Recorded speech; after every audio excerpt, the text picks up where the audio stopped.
In this video, I will show you how to link your partner on the Flow app. First things first, grab your phone and open up the Flow app. Now that you're in the app, look at the bottom right corner of your screen. You should see an icon labeled Partner. Go ahead and tap on this icon. Once you're in the Partner section, you'll notice a button that says, Link your partner. Tap on this button. After tapping it, you'll be presented with a unique pairing code specifically generated for this connection.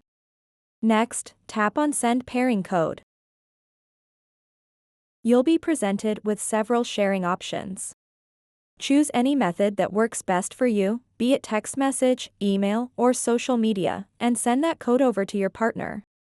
Once you've shared the pairing code with your partner, they'll receive a link prompting them to download the Flow app if they don't have it installed already.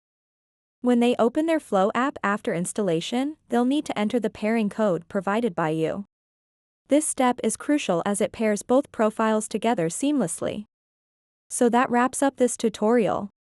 If you have any questions about this whole process, please let me know in the comments section below. And if this video helped you out, please give it a big thumbs up and subscribe to this channel for more tutorial videos like this one. Thank you so much for watching and have a good day.